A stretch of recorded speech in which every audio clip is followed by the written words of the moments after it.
Hello everyone, welcome back to another video. This one's been a long time in the making, so let's take a look. So basically I talked about a couple days ago in the video, I talked about how I had sold the 900 and gotten a car that was pretty special to me to replace it. That opportunity came up and I took advantage of it, so let's have a look. So it is a 2003 Mercedes SL 500 Roadster. This is a lovely car. I really like the SLs. This one is in really good shape. Obviously, as you can see, it's got black paint, nice AMG 18-inch. Yeah, I believe they're 18-inch alloys. It's in really nice shape. What a beautiful car. So basically, I had bought this car back in May, and it needed a little bit of TLC. A couple things were broken on it, which I'll kind of go over in this video, but one of the main things, it just needed a really nice exterior detail, good polish and wax and everything. The inside just needed a quick wipe down. So that's kind of where we're at with it now. So this is just had it out for a little drive today. So as we see it today, it's not going to be perfectly clean or anything, but that, that's okay. So let's get right into it here. So basically the SL, I mean, they started making these, I think, in the 50s, and the first one was the Gull Wing, then there was the Pagoda, there was the R107, the R129, and then this one, which is the R230. So basically in that lineup, I mean, the Gull Wing is basically $1 million car at this point. The Pagodas are still very nice. The R107s are a classic. The R129s are probably the best of all time. This one is kind of, there's a couple ways to sum it up, whether you're going to be a pessimist or optimist about it, but to me, I consider this one to be a very affordable driver SL that's, new enough that it's not going to be too unreliable, but also old enough that it's not super expensive or anything. But it does have some strange tech, which we can kind of get into. But all right, so, and again, we'll do a full review of this, but we'll touch on the basics. So in typical SL fashion, we have little air vents here on the fenders and then also on the hood. Nice feature with this car is the Xenon headlamps, which are in great shape. I like the nice big star in the grille. Again, beautiful alloys. Somebody has painted the calipers up here, I believe, or maybe that came factory, who knows. No moisture in the lenses, that's really nice. The fuel tank on these cars is kind of right in this area here, so the fuel filler is really kind of high up. I like this kind of like smoked chrome trim going down the side there. In the actually at the back here, so this is a true dual exhaust, nice chrome polish tips there, and again, like very clean. That wasn't detailed, that's just kind of the way it was. So notice the classic 900 plate on this now. All right, so up comes this massive trunk. Look at those hinges. There's some engineering. So this car also has the panoramic roof, which will, again, a lot of this will be in the review, but anyway, it's a glass top and then there's a sunshade that rolls back, so you can get a lot of light in if you want. So you can see, it's like, okay, well, that's not much of a trunk with this retractable hardtop. And this was the first SL with a retractable hardtop, by the way. You just press this button and everything lifts up a little bit, and actually it's a pretty decent sized trunk when you get to it. You have this nice divider here. Go ahead and press that. Everything comes back down. So, yeah, the first hardtop SL. So there were prior generations that had a hardtop that would go on kind of in the winter and then a soft top most of the time. And I know the one thing with the R129s is they say, well, and probably the R107s too, but they recommend not putting the hardtop on because the soft top will fold. I love soft tops, but I guess with this I kind of have the best of both worlds, although I'm not going to be driving this in the winter anyway. One thing that needs done, this is very common on these, you'll lose, I call it a flap, but basically it's just a little cover on the decking here, but you can see this tonneau cover is kind of a work of art. There's just so many pieces to kind of cover everything up. Then you do have this nice little wind deflector there, and when these side windows are up, there's really no buffeting or any wind blowing through the cabin. That's nice. It's really nice on the highway. 25 up to 75, it's really nice and smooth. Anyway, nice, really nice, comfortable seats here. These are adjustable. In order to get into the back, you just press this little thing here, and that goes back. On this side, there's a CD changer, and then on the other side, there's a glove box and storage. They give you these little buckles there. Anyways, okay, so that's moved up all the way. I guess in prior generations of SLs, they had seats in the back, and I think the new SL that they're going to be starting putting on sale later this year, I guess that's going to have little seats in the back too, or maybe large ones. I guess it's more of a 4-seater now. Really nice big wide doors, kind of cool. And again, look at how long the hood is on this car. So the door's open now, it kind of messes it up, but we'll just close that. I mean, it's got a really, really long hood, which is kind of an SL staple. I kind of like the way it looks. Some people think it looks dorky, but whatever. All right, Mercedes type stuff here. This is kind of like where the old world Mercedes, that even though this isn't like a necessarily a high quality car, really nice features. So this has, I mean, that's metal. These locks, when you go to lock and unlock, you wouldn't be able to hear it on camera anyway, but they're vacuum actuated, so they're very quiet. Glove box over here, nice, very adjustable seats. You have lumbar. All the adjusters are up here in typical Mercedes fashion, and this one actually will extend the seat bottom cushion, which is really cool. Heated seats. There's your trunk release. Nice satin nickel trim. The wood is in really nice shape in this car. Down below, a little tray there. Typical Mercedes light switch there. Nice auto dimming mirror with home link. Kind of an older style head unit, but you know, it gets the job done. And you have these cup holders that kind of pop out off to the side, and they'll kind of stick if you don't use them, which I don't. There we go. 5-speed automatic. They went to a 7-speed in 2005. You do have automatic climate control there. Here's your button for the top, and then this is the switch for the roll bar, which is kind of concealed back here, but in the event of a crash, that would pop up. Let's take a look under the hood. So this car, this was owned by a family member of mine, so I had seen this car before and really liked it. I mean, obviously, I mean, who wouldn't like it? But I really liked it, and it was offered to sale for me, and yeah, I went with it. So taking a look under the hood, this is the 5-liter V8, same as in the CLK that I have. I can't do it right now with one hand, but press this lever in, and this hood will come up pretty much perfectly vertical. Maybe I'll insert a picture of it, but yeah, that comes up, and then you can have more access to everything. So under the hood, everything's pretty nice and clean, in good shape. Two things to point out. We'll start over here. This is called SBC, Sensotronic braking system. Basically, just how in most cars you have a throttle body that's electronic, and the computer sends a signal from the accelerator pedal to the throttle body. This kind of does the same thing for braking, where it's drive-by-wire. So different sensors determine how much braking force goes to each wheel. Kind of an odd system. I don't think it really ever caught on. But basically it would pulse the brakes to kind of get any moisture off of them. It was supposed to cause the braking to be very smooth and even, which I think it is. And it also kind of, when the car comes to a stop, the last bit of the stop, a lot of cars will dip a little bit and then come back up. This car really doesn't do that unless it's a very fast stop. Oh, and also when if you come off the accelerator pedal really fast, it will kind of like pre-charge the brakes, which worked in correlation with the pre-safe system, which this car could have had. This one doesn't, and frankly I'm glad it doesn't, but it would have worked with that. The downside to the SBC is, for one, it's quite a bit more complex. As you can imagine, there's a serviceable battery for it in case it fails, in case the main battery would fail. So it is pretty safe. It's not anything to be afraid of, as long as it's maintained, which is, you know, that's everything with these cars. But it isn't the most linear braking system, which is kind of strange. You're not really sure exactly where it's going to, basically how the brakes are going to grab once they do finally kick in. The other thing is, if you look up here on top of the shock towers or strut towers, there are these clips loose, and then this is the reservoir for the. So basically, this car would have had ABC, or now I can't think of the acronym. Oh, active body control. I can never think of it when I need to.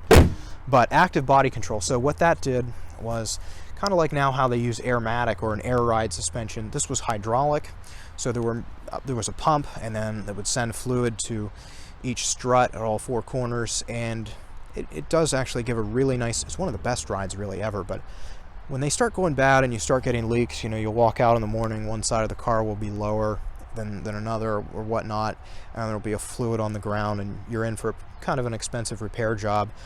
This car has actually had all that deleted, so on the one hand, it may not ride as well as it once did, and it certainly isn't adaptive. I mean, it is what it is. You can't change between sport and comfort, but I'll talk about it more in the review. But basically, you know, in my opinion, it's a really nice riding vehicle.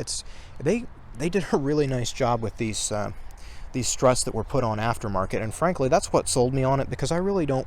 You know, like, I can afford to buy a car like this, but I don't want to spend thousands and thousands of maintenance. So, you know, this kind of gets me into an SL, knowing full well that it may not be as technically, may not be as nice as some others, but it's a lot less of a bargain, or a gamble. It's a better bargain, whatever. I don't know what I was trying to say there, but regardless, I'm good with it. That's one of the selling points for me. And I think it rides just fine. It's certainly, for myself, personally, I think it's great. Other people may disagree, and, you know, that's nothing wrong with that. So, but yeah, no, everything is in really good shape. I'm very happy with it. Everything has been done. The main issues that this car had going into it, both batteries needed replaced, and then they were still going.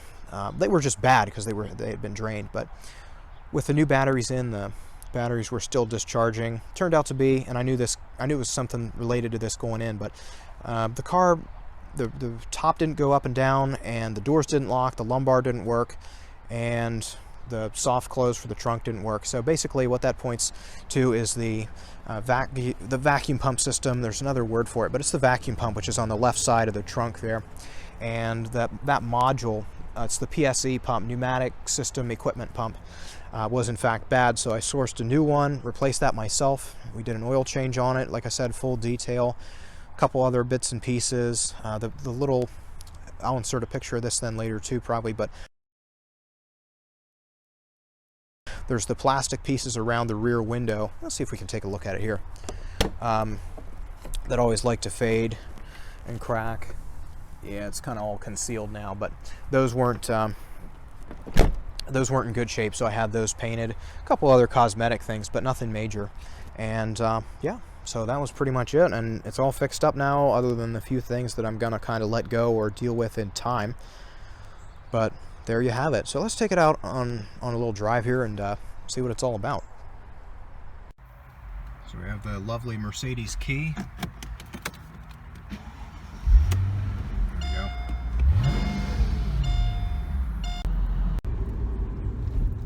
So driving this car is kind of like what you might expect for a higher end Mercedes, especially one of the time. So I've driven the couple S-Class models, and this is kind of like that as a roadster version. You really do have a lot of the same type stuff going on around you. You know, there's plenty of power on tap. It's not the most, you know, this isn't the highest trim, not the most powerful engine, but it certainly gets out of its own way. It's fine. But no, you have good power. Everything's nice and smooth. It's very quiet. The ride is really nice. I think these struts actually do great. This is what I would prefer. And frankly, in Europe, they have a 350, and it's the SL 350, and that didn't have the adaptive suspension. So that's, you know, it's not like it's unheard of or anything. It's just not something that we had here in the US. But no, I think that's actually really good. That was the first thing that I wanted to kind of see what it was like when I got in, is what's the ride like. And to me, it's fine. I have no issues with it at all. Otherwise, so this car is kind of weird to look at because it is a car after all, but it's also, an SL is kind of more like a fashion item. You don't buy this because you have to, you buy this because you want to. So whatever that impression makes on people, that, you know, that depends, that's up to you. I guess it shows, when these were new, it meant you had a lot of money. Now I don't know, but I don't drive it for that. I like the way it looks. I like cars like this, and it's just fun to be able to live that dream. But so that is kind of debatable. I'm not really going to get into that, what it makes you look like or anything, but I will say this, as far as driving, it's very, very smooth, very responsive. I actually like the 5-speed automatics, and I've never had an issue with fewer gears like that. 4 is a little clunky, I think, but 5 is nice here. It's never in the wrong gear. It never gets caught flat-footed like the 7 speeds, the older 7 speeds used to sometimes. It still does have the Shiftronic or whatever it was called, that you could tip to the left and the right, probably calling it the wrong thing, but you can shift up and down in drive by just kicking the shifter to the left or right there, which works fine. Braking is nice. Everything is, like I said, very responsive. It's definitely fine in that regard. As far as a convertible, that's another way to look at it. As far as a convertible, it is really nice. I like the airflow management. There's almost no, sure you can see my hair isn't really flying all over the place here or anything. That you feel really good about the airflow management on this, which is nice. I like having it with the windows up here and the wind deflector up, but even without it, frankly, it's still pretty controlled. The climate control is really nice, and matched with that airflow. Today it's 59 degrees out, and I'm in here with just the heat on just a little bit, and it feels great. You don't feel drafty or cold at all. It's not like the 9.3 or a 4-seat cabriolet where you do feel a little bit cold, but just with some heat blowing on you. This is something that you could use a little bit more often if you were so inclined, and pair that with the heated seats and you'll be just fine. It's extremely comfortable, which is nice. I like that. I actually like to drive this with the top up because it's very, very quiet. And everything, you know, everything about this is just a step above average. Like when you run the window motor, like when you run the window up and down, you don't really hear anything. The motor, whatever, you know, however they do it, whether it's the door panel or the motor or what, you don't hear a lot of noises of the car operating around you except the engine. That nice dual exhaust is awesome. But yeah, you don't hear that kind of stuff. You don't hear motors whirring or making noises. You don't really hear the fan unless it's up really high, so that's nice. As far as other creature comforts, you have the stereo, which it works fine. I mean, it is outdated and stuff. You can't really connect your phone. There is an aux cable though. It works fine. It's a nice Bose audio system, and it sounds good. That's the main thing, right? So there's that.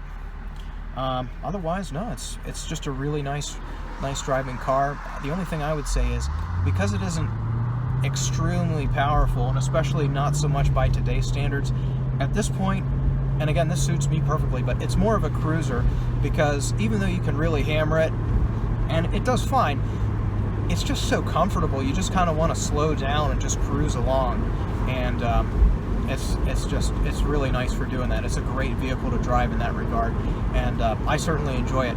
It's a little bit nicer than the 900, I think. I think I made a little bit of an upgrade there, so who knows? But again, it's all just a project, so we'll see what happens. See how long I keep this or the others, and maybe trade one or two of them in and move on to something else. But no, I wanted a chance to be able to drive this car, and I knew it had been taken care of really well. And as we speak, 79,345 miles, so it's not exactly high mileage either. And everything with it, I mean, it just runs really nice. Everything is in good shape. The interior, you don't really see it this nice. Now this car, by the way, this car was garage, so it doesn't have a bunch of sunwear or, you know, baked paint or anything like that. It's not all oxidized and beat to death, so, you know, I appreciate that. This one's been preserved really well, and this one is currently in the garage, and I guess that's kind of the problem, is that for as beautiful of car as this is, I'm really trying to not be in the business of hoarding cars. I want to kind of fix them up, enjoy them, and move them on. And I think that'll happen, but I think I'll keep this one and enjoy it for a little bit longer. But yeah, it's definitely going to put a damper on things if I have to back this out of the garage in the snow to do a brake job on a SAAB. I mean, that's just not really what you want to be doing ideally, but we'll see what happens. And I know car covers exist, but I don't even have that much parking where I can put something out of the way. Everything's it's one long driveway, so if something's parked in it, everything else has to be moved to get to it. So there's that. And the other thing is that I don't really want to be driving this too much in the winter, because it's so nice. I don't want to wreck it. And secondly, it's on sporty summer tires. There's no reason to do that to yourself. I'll drive the SAAB, so, you know, between storing, and the CLK is the same way, so between storing this and the CLK for the summer, it's lovely, but you know, you can see how it's adding up not to be the most responsible thing to have a bunch of really nice cars like this. And I know we're only at 2 now, but it was like, that's it has to stop now. So we'll see what happens, but it's just been great to be able to own this. It's been fun. And of course, I had that R129 for a little bit, which also, you know, and I guess it's more par for the course with cars like these, but that R129 was absolutely beautiful, but that V6 was just a little underpowered for the, you know, for the age, and it was higher miles. This one is nicer in many ways, but maybe I'll have an R129 again someday, or maybe an R107, but probably not much further than that. But anyway, all right, well, thank you for watching. Hope you enjoyed taking a look, and there will be more videos out coming soon. I just finished, I've been away for a bit, I guess, from the YouTube channel, but there will be a lot more coming out very soon that have been filmed, edited, and they're ready to go. So thank you very much for watching, and I'll see you with the next one.